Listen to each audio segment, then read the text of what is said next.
Right, the UFC lawsuit.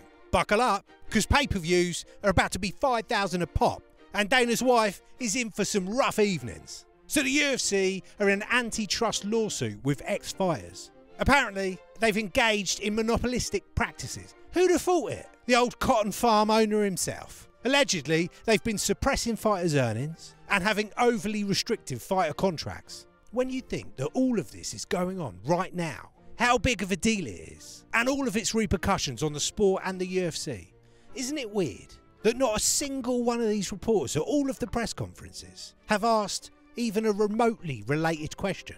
Not one. Strange. But not to panic. Eric McCracken, a combat sports lawyer, has made a great little video breaking down all the facts on his TikTok.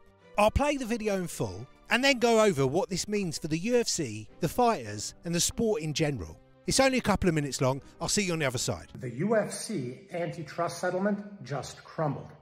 Now, this is probably the biggest story in combat sports. Let me explain what happened and where things probably go from here.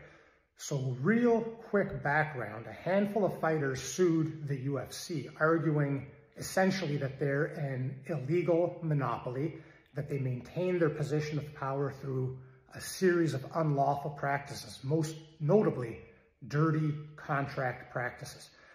That lawsuit covered fighters from 2010 to 2017 and was looking at over $1 billion of damages at trial. It got certified as a class action, and right on the eve of trial, a settlement was announced. It was announced that the UFC was going to pay $335 million to make the case go away.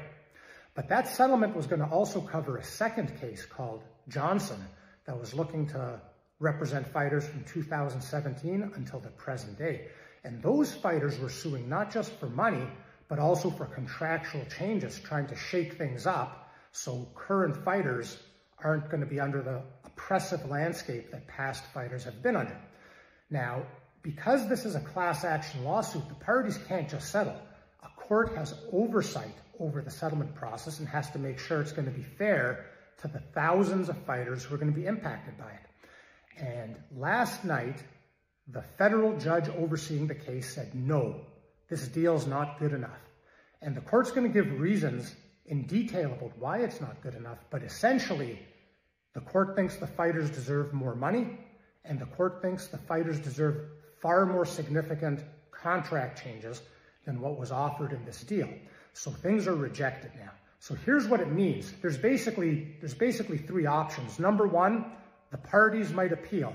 They might say, hey, we had a deal in place. The judge was wrong in not approving it because it's a fair deal. But barring that, there's really only two things that can happen. The parties go back to the negotiating table, and the UFC is going to have to cough up a lot more money and make a lot more contractual concessions to make this judge satisfied that it's a fair deal. Or option number two, they go to trial.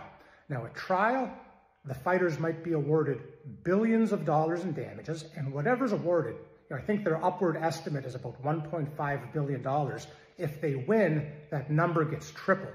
So the UFC could be on the hook for a lot of money if the fighters are successful. And then they've got a second antitrust lawsuit coming their way that's looking to change their contractual structures. So there's going to be some high stakes negotiations underway over the upcoming weeks. And if they can't reach a deal, the first case is set for trial October 28th. Keep an eye on this, folks.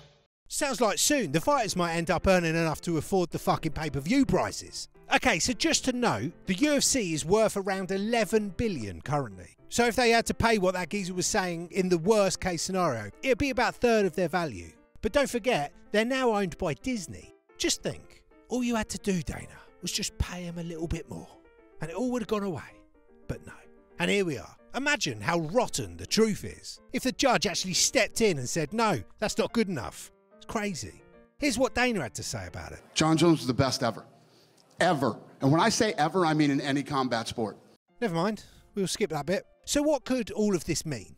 Well, the dynamic between the fighters and the UFC is going to change dramatically. No more of Dana's dodgy tactics against fighters when they're near the end of their contracts. Remember when Nate had one fight left and he wasn't going to re-sign? So after all they'd been through together, all of the money they'd made from him in the Conor fights and the BMF title, all that, they thought they'd match him up with Khamzat Chimaev on his way out the door, just to try and devalue his stock on the open market as a warning to other fighters thinking of testing their value. That's just one recent example that jumps to mind, but it's been standard practice by Dana and co for ages. This could now mean fighters having much more leverage in contract negotiations, and most importantly, and to Dana's disgust, a much fairer split of the revenue share, bringing the UFC more in line with other sports. The NBA shares 51% of their revenue with the athletes. The NHL is 50%, the NFL is 48%, and the MLB is 45%. With that in mind, the UFC is currently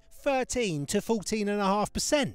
That's fucking crazy, especially when you consider what the fighters sacrifice in their health to compete in MMA. This could also mean that other organisations could have a chance to catch up with the UFC a bit. For fans, surely that's only going to be a good thing. And for fighters, having much more choice and freedom. It would force the UFC to innovate and grow, rather than just sitting back and relying on their brand, their position in the market, and their bully tactics. One of the MMA highlights for me in recent years was that Demetrius Johnson fight, where one half of it was Thai fighting and one half was MMA, where they alternated the styles each round. If you haven't seen it, go and watch it. It was amazing.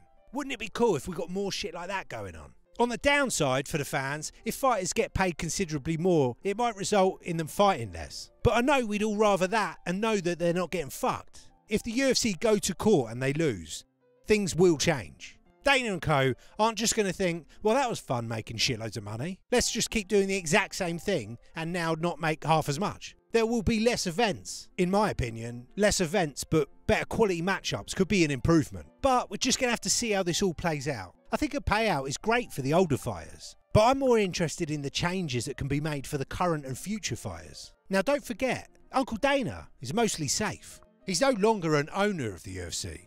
When Disney brought him out, Dana got a massive $300 million payout, and now he just works for him on a salary. So Dana will be just fine. Although it does explain why he's been a little bit extra grumpy lately. Anyway, if you like this video, give us a sub, check out this playlist of recent bangers. See you next time.